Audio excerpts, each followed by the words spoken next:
நம்ம கையலோட குடும்பத்துக்கு மறுபடியும் இவ்வளோ பெரிய பிரச்சனைகள்லாம் வரும் அப்படின்னு கொஞ்சம் கூட எதிர்பார்க்கவே இல்லை அப்படின்னு தான் சொல்லணும். அதாவது இப்போ தான் எல்லா பிரச்சனையும் முடிஞ்சிச்சு. அது மட்டும் இல்லாமல் இப்போது கொஞ்சம் விட்டுருந்தாங்க அப்படின்னா, அதாவது நம்ம எழில் வந்து பார்த்தீங்கன்னா இந்நேரத்துக்கு ஜெயிலில் கம்பி எண்ணிட்டே இருக்கிற ஒரு சூழ்நிலை ஏற்பட்டிருக்கும். அவங்கள எப்படியோ ஒரு வழியாக நல்லபடியாக காப்பாற்றிட்டாங்க.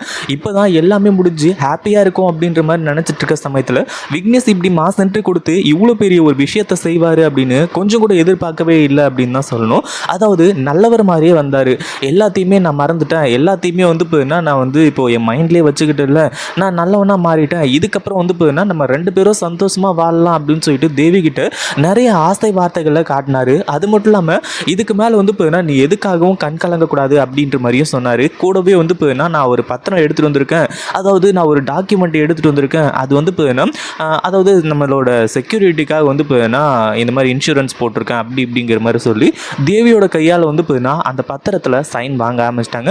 உண்மையிலேயே தேவி அந்த பத்திரத்தை மட்டும் படித்து பார்த்துருந்தாங்க அப்படின்னா அப்போவே இந்த விக்னேஷோட முகத்தில் காரி துப்பி அங்கேருந்து அடித்து துரத்திருப்பாங்க அப்படின்றது நமக்கு எல்லாருக்குமே நல்லாவே தெரியும். ஆனால் இந்த இடத்துல அந்த ஒரு விஷயம் நடக்கவே இல்லை. இப்போ என்ன பண்ணுறது ஏது பண்ணுறது அப்படின்னு ஒன்றுமே புரியாமல் கையலோட குடும்பமே அல்லோலப்படுப்போகுது. அப்போ தான் வந்து போயின்னா உண்மையிலேயே நம்ம கையலுக்கு வேலை வந்திருக்கு அப்படின்னு சொல்லிட்டு வந்து போயின்னா எல்லாரும் தெரிஞ்சுக்க முடியும்.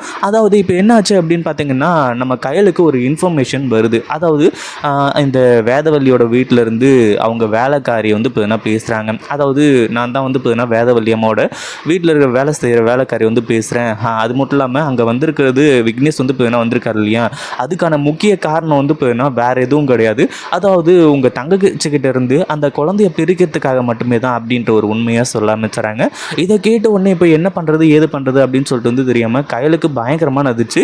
என்னக்கா சொல்கிறீங்க அப்படின்ற மாதிரி வந்து சொல்லி பயங்கர அதிர்ச்சியோட கேட்கும்போது தான் இப்போது அந்த அக்கா எல்லா உண்மையுமே சொல்கிறாங்க. இதை கேட்ட உடனே குடுகுடுன்னு ஓடி வந்து எப்படியாச்சும் அந்த தேவியை வந்து பார்த்தீங்கன்னா சைன் பண்ணாமல் தடுத்துடலாம் அப்படின்ற மாதிரி நினச்சாங்க. ஆனால் அதுக்குள்ளே தான் தேவி எல்லாத்துலேயும் சைன் போட்டாங்களே, அதுவும் இந்த விக்னேஷ் இருந்துட்டு தேவி படித்து பார்க்கக்கூடாது அப்படின்றதுக்காக உனக்கு நம்பிக்கை இல்லைனா நீ படித்து பார்த்துக்கோ தேவி அப்படின்ற மாதிரி வந்து சொல்லி நிறைய ஆசை வார்த்தைகளை காட்டி கடைசியில் வந்து பார்த்தீங்கன்னா இப்படி மயக்கிட்டாரு. ஒரு பக்கம் அந்த வேலைக்காரம்மா வந்து பார்த்தீங்கன்னா இப்போ ஃபோன் பண்ணதுக்கு கொஞ்சம் நேரம் ஒரு அரை மணி நேரம் ஏன் ஒரு 10 நிமிஷம் முன்னாடி கால் பண்ணியிருந்தாங்க அப்படின்னா கூட ஈஸியாக அந்த சைன் போடாமையே தடுத்துருக்கலாம். அங்கேயே வந்து போயின்னா இந்த விக்னேஷை அடித்து விரட்டியிருக்கலாம். ஆனால் அந்த ஒரு விஷயம் நடக்காமல் போயிடுச்சு. இப்போது தேவியோட வாழ்க்கை மட்டும் கேள்விக்குறியாக இல்லை, தேவியோட உயிரி கேள்விக்குறியாக இருக்க போகுது அப்படின்னு தான் சொல்லணும். ஏன்னா தேவி இவ்வளோ நாளாக தன்னோட புருஷன் இல்லை அப்படின்னு ஆனதுக்கப்புறமும் அவங்க உயிரோடு இருந்ததுக்கான காரணம் தன்னோட குழந்தை, தன்னோட பையனுக்காகவாச்சும் வந்து போயின்னா உயிரோடு இருக்கணும் அப்படின்ற மாதிரி நினச்சாங்க.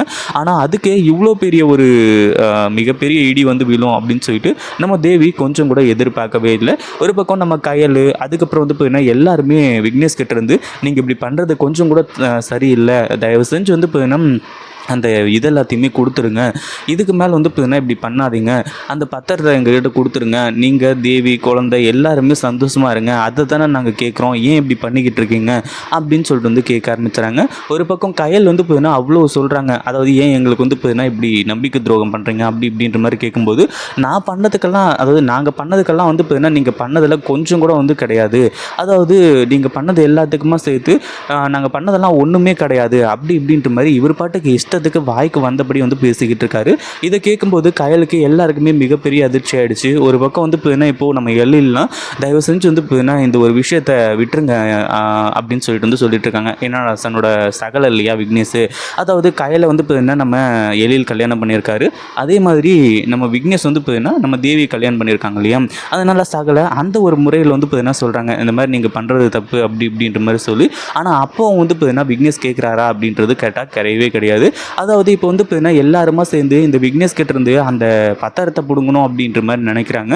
ஆனால் அந்த பத்திரத்தை பிடுங்க முடியல. அதாவது எல்லா விஷயத்தையும் சொல்லி புரிய வச்சு கடைசியில் வந்து பார்த்தீங்கன்னா அதை வந்து பார்த்தீங்கன்னா நம்ம அவங்க வெளியே கொண்டு வரலாம், அதாவது அதை வாங்கிடலாம் அப்படின்னு சொல்லிட்டு வந்து நினச்சாங்க. எதுவுமே வேலைக்கு ஆகிற மாதிரி இல்லை. ஏன்னா விக்னேஷ் ஒரு முடிவு எடுத்தார் அப்படின்னா எடுத்தது தான். அது மட்டும் இல்லாமல் இது தானாக அவராக வந்து பார்த்தீங்கன்னா முடிவு எடுத்திருந்தார் அப்படின்னா அது ஈஸியாக வந்து பார்த்தீங்கன்னா இவங்க மாற்றிருக்கலாம். அதாவது விக்னேஷே முடிவெடுத்து இப்போ அந்த குழந்தைய பிரிச்சிடலாம், அதுக்காக ஒரு டாக்குமெண்ட்டை ரெடி பண்ணி அதில் சைன் போட வச்சு அதுக்கப்புறம் வந்து பார்த்தீங்கன்னா சிறப்பான சம்பவத்தை செஞ்சிடலாம் அப்படின்ற மாதிரி நினச்சிருந்தா இது அங்கேயே வந்து பார்த்தீங்கன்னா முடிஞ்சு போயிருக்கும். நம்ம கயல் எழில் யார் நல்லா பேசியிருந்தாலுமே கூட விக்னேஷ் வந்து பார்த்தீங்கன்னா மனசு மாற்றிருப்பார். ஆனால் இங்கே இந்த வேதவள்ளி அதாவது விக்னேஷோட அம்மா தான் வந்து பார்த்தீங்கன்னா நல்லா கொம்பு சீவி விட்டு அனுப்பிச்சிருக்காங்க. அதுலேயும் அந்த கயலோட குடும்பத்தை வச்சு அதாவது இப்போ வந்து பார்த்தீங்கன்னா இந்த கேஸில் வேறு மாட்டினாங்க இல்லையா, கள்ள நோட்டு அப்படி இப்படின்ற மாதிரி வந்து சொல்லி அந்த ஒரு விஷயத்தை வச்சு அந்த குடும்பமே நம்மளை அழிக்கிறதுக்கு பார்த்துட்ருக்கு விக்னேஷ். இதுக்கு மேலேயும் சும்மா விடக்கூடாது. அந்த அதாவது அந்த குடும்பத்துக்கு ஒரு மிகப்பெரிய அதிர்ச்சி, மிகப்பெரிய ஒரு இடியை கொடுக்கணும் அப்படின்னா முதல்ல தேவிக்கு வந்து பார்த்தீங்கன்னா அந்த விவாகரத்து வந்து கொடுக்கணும். அந்த விவாகரத்தை கொடுக்கறது மேட்டர் இல்லை, ஆனால் அதே சமயம் என்னோட மகன் எனக்கு வேணுமே அப்படின்ற மாதிரி விக்னேஷ் கேட்கும்போது நீ அது எதுக்காக கவலைப்படுற, அந்த குழந்தை நம்மளோட வாரிசு, அதனால் அந்த குழந்தைய பிரிச்செடுக்கிறதுக்கு எந்த எந்த எல்லைக்கு வேணாலும் நான் போகிறதுக்கு தயாராக இருக்கேன்.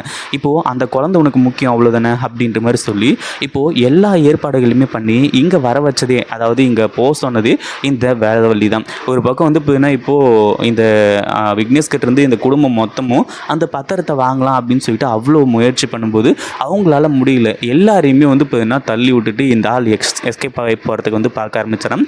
ஆனால் அந்த ஒரு நேரத்தில் மூர்த்திக்கு பயங்கரமாக கோவம் வந்துடுது. மூர்த்தியெல்லாம் வந்து பார்த்தீங்கன்னா விக்னேஷ் அடித்து அப்படியே தள்ளி வந்து பார்த்தீங்கன்னா கீழே விட்டுறாங்க.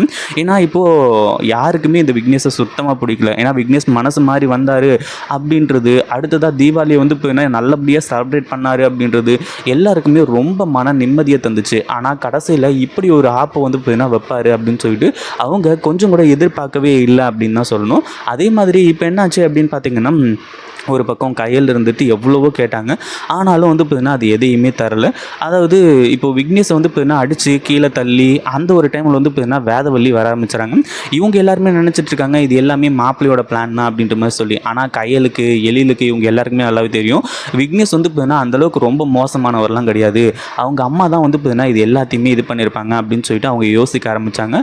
ஆனால் இந்த இடத்துல வந்து பார்த்தீங்கன்னா வேதவள்ளி என்ட்ரி கொடுக்கறது மட்டும் இல்லாமல் பத்திரத்தை வேதவள்ளி வந்து பார்த்தீங்கன்னா எடுத்துக்க ஆரம்பிச்சிடா.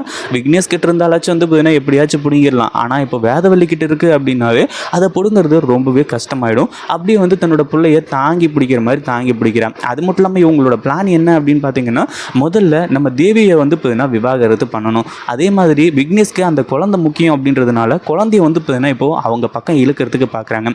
அதனால் இந்த குடும்பமே பயங்கரமாக உடஞ்சி போயிடும். ஏன் தேவி வந்து பார்த்தீங்கன்னா சாகர நிலைமைக்கு கூட போயிடுவா. அதுக்கப்புறம் என் பிள்ளையோட வாழ்க்கைக்கு எந்த ஒரு மிகப்பெரிய ஆபத்தும் வந்துடாது அப்படின்னு சொல்லிட்டு அப்போ கூட இந்த குடும்பத்தோட வாரிசு வந்து அவளுக்கு முக்கியமா அப்படின்னு கேட்டால் கிடையவே கிடையாது. அதாவது இப்போதைக்கு அந்த குழந்தைய வச்சு இந்த பிரிவினையும் உண்டாக்கணும், கடைசியில் அந்த குழந்தையே தீர்த்து கட்டணும் அப்படின்றது தான் இந்த வேதவள்ளியோட பிளானாக இருந்துகிட்ருக்கு. அதுக்கப்புறம் விக்னேஷ்க்கும் அவங்க அண்ணன் பொண்ணு இருக்காங்க இல்லையா, அவங்களுக்கும் கல்யாணத்தை பண்ணி வைக்கணும். இதுதான் இவங்களோட பிளானாக இருந்துகிட்ருக்கு. அப்படியே வந்து பார்த்தீங்கன்னா வேதவள்ளி வந்து அடுத்து தான் இங்கே மாஸ் காட்ட போகிறாங்க. அது மட்டும் இல்லாமல் நான் தான் இது எல்லாத்தையுமே பண்ண சொன்னேன் அப்படி இப்படின்ற மாதிரி வந்து சொல்லி எல்லாரையுமே ஒரு மிகப்பெரிய அதிர்ச்சிக்கு உள்ளாக்க தான் போகிறாங்க. இந்த வீடியோ பிடிச்சிருந்தா லைக் பண்ணுங்கள், ஷேர் பண்ணுங்கள். இப்போ தான் நம்ம சேனலுக்கு ஃபர்ஸ்ட் டைம் வரீங்க அப்படின்னா கீழே இருக்க சப்ஸ்கிரைப் பட்டனை ப்ரெஸ் பண்ணிக்கோங்க.